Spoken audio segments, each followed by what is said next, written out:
Okay. Magandang araw, everyone. Welcome to another episode of Pinoy Psyche Talks, where we explore the heart and mind of being Filipino.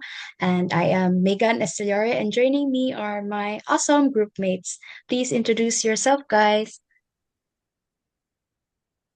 Hello everyone, I am Aliyah May M. Adisar. Hi everyone, I'm Adriana Pale. Hi everyone, I'm Crystal Bach. Hi everyone, I'm Glyla Lopez. Hi everyone, I'm Christopher Permento. Hello guys, I'm Denise Ragay. And I want to ask you guys kung kumusta man mo siya, especially these times nga sa gunso na to ang bagyo. Nalisod jud kayo, walay kuryente, hinay internet, dili pa jud katabo kay nako sa isla.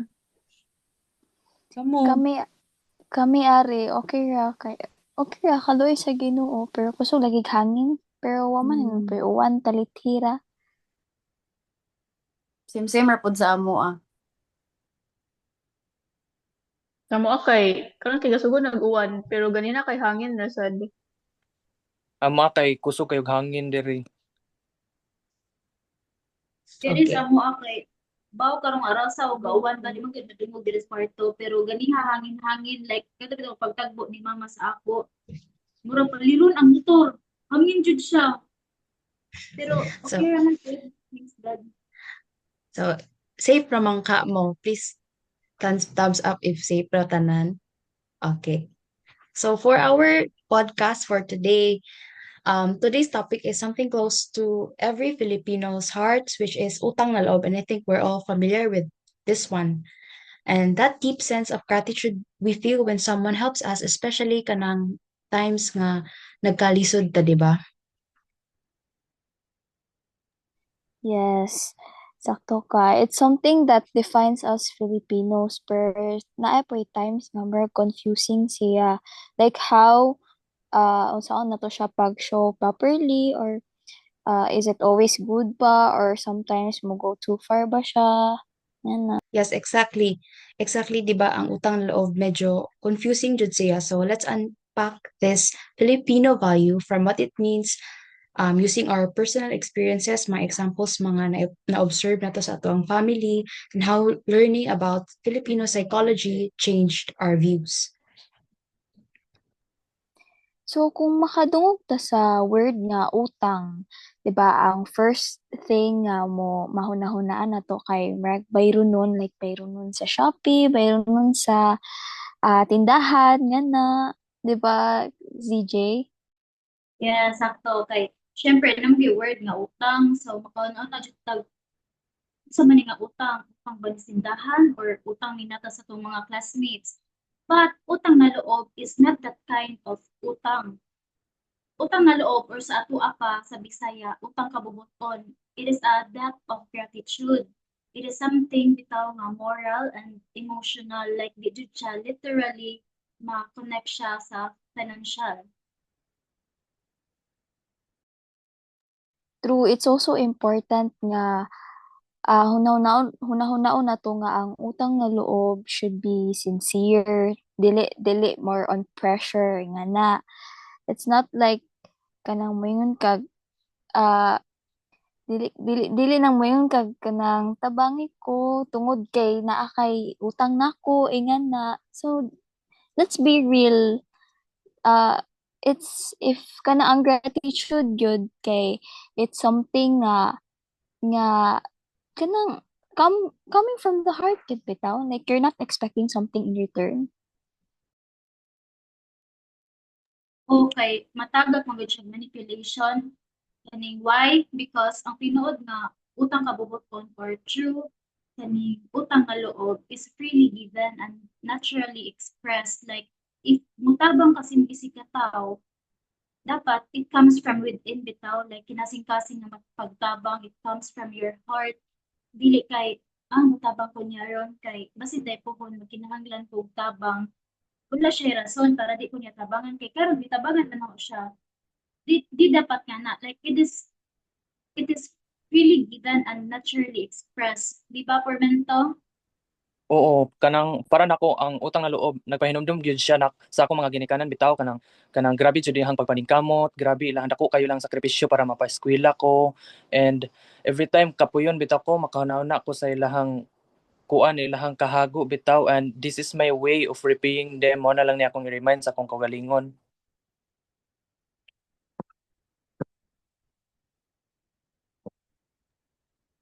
I feel that nabati dyan na nako niya ang akong utang na loob kay sa akong lola ug lolo. Nagdako ko nga silang gabantay nako. I-guide ko nila gamit ilang mga stories, ilang mga kaagi ug mga na-experience. Ug through that, nag-guide ko nila sa akong mga decisions and choices sa life karon. Pinaagi sa ilang mga advices. Usahay, katong buhi pa sila, ang akong way of giving back to them kay through bonding and spending time with them.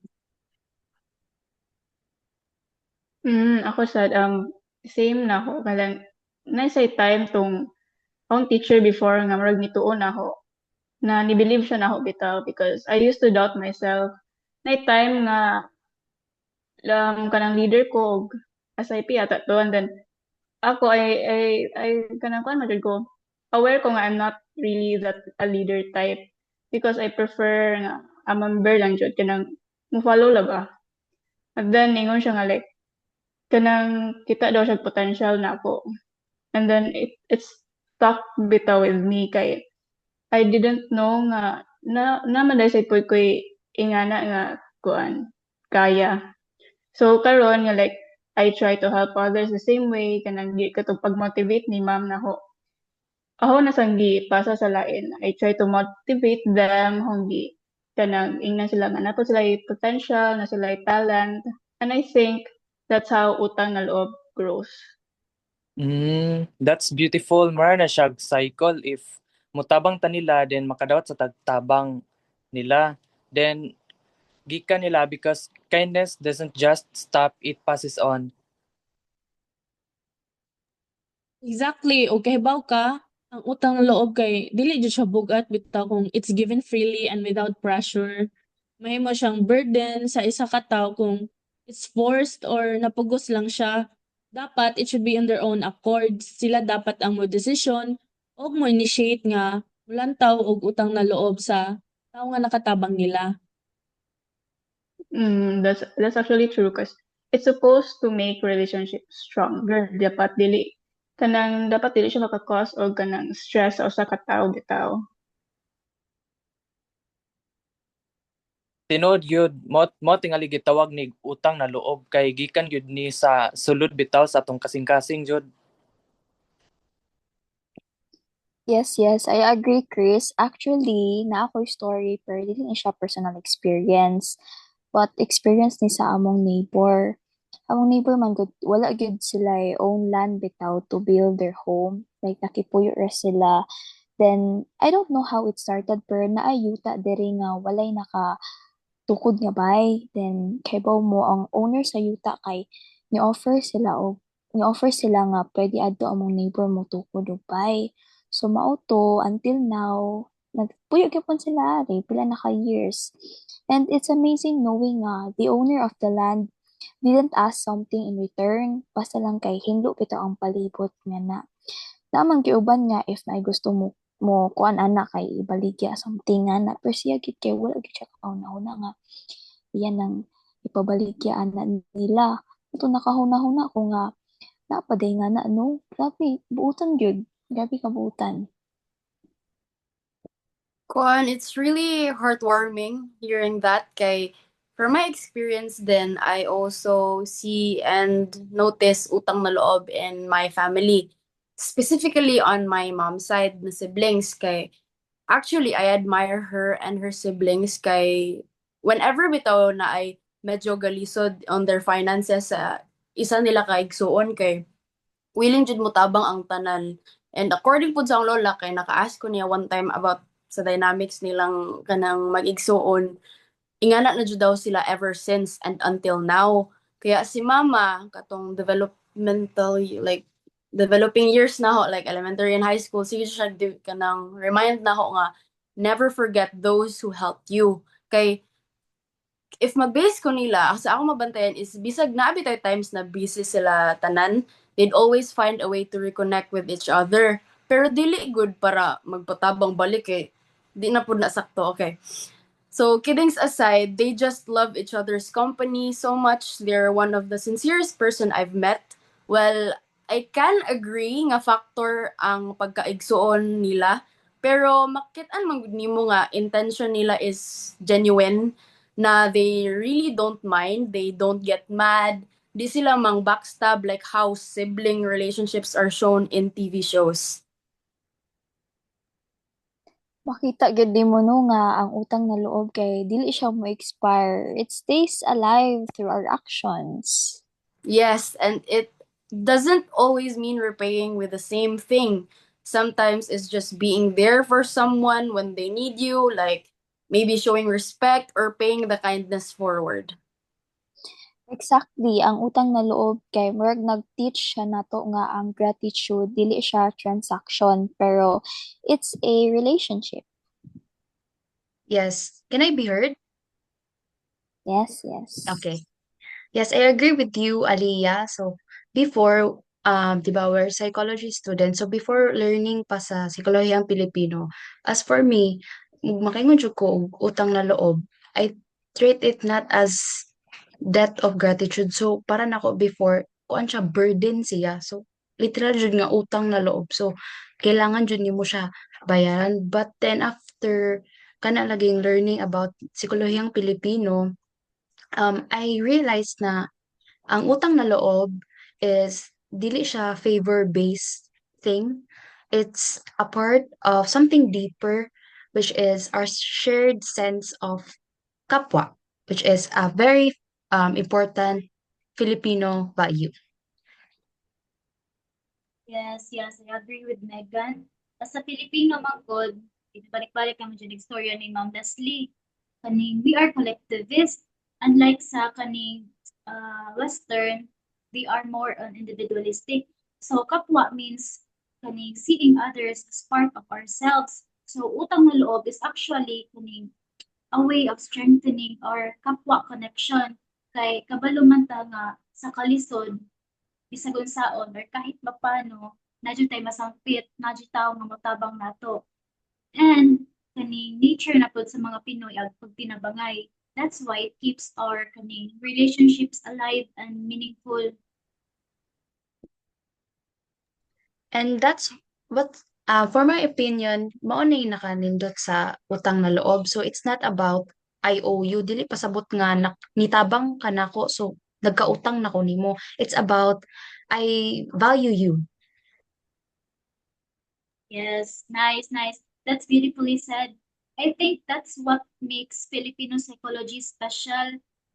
Kay it helps us appreciate our own way of feeling and connecting man good, di ba? It made me realize din na gratitude, when rooted in kapwa, becomes compassion or, as we know, kaluoy. And it's something that's very Filipino.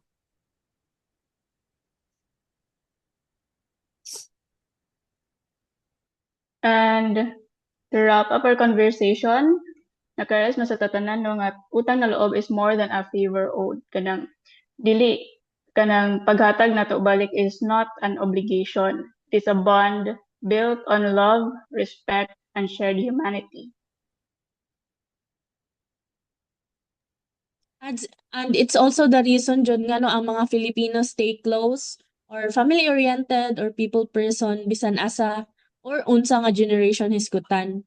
Ang utang na loob maoy gapalig-on sa pamilya, sa friendships, o komunidad or sa bisag unsa pa nga relationship sa mga Pilipino.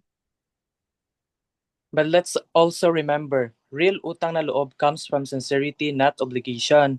Dili usa ka bug-at nga obligasyon o bayranan nga pinugos. Usa kini ka kinasing-kasing sinsero ug lawom nga pagila sa kaayo sa usa ka tawo. Ug ang tinguha nga iuli kini nga kaayo pinaagi sa aksyon o pagpaningkamot. Yes, I totally agree with Chris. Bisan og lisod kay sabton kay daom kay yung pagkabisaya, no? Yes, I agree with you. And through Psikolohiyang Pilipino, which is Filipino psychology, we've learned to see that dili lang ang utang na loob dili lang siya Filipino tradition, but as a reflection of who we are as a Filipino, as someone, di ba, nga Filipino ta, kita kayo, we care deeply, importante na to ang kindness, and we value relationships and pakikipagkapwa. Grabe no, naman tay pari ani. Anyways, next time kung mga tagtabang bitaw nga na, dili ra kay moingon ra tag thank you. We have to show it, live it, and keep the kindness going. So, guys, all together, 1, 2, Maraming 3. salamat. Maraming salamat. Pakikinig. Salamat sa pakikinig. Don't forget, Don't forget, kindness starts with Starts loob. with loob. Loob. Yes. Okay, wow, dungan Mama. tanan. And this is Pinoy Psyche Talks signing off. This is Megan Esteliore, and this is my awesome group mates. Say bye-bye, guys. Bye. Bye-bye. thank you for listening. Thank you for Bye. listening.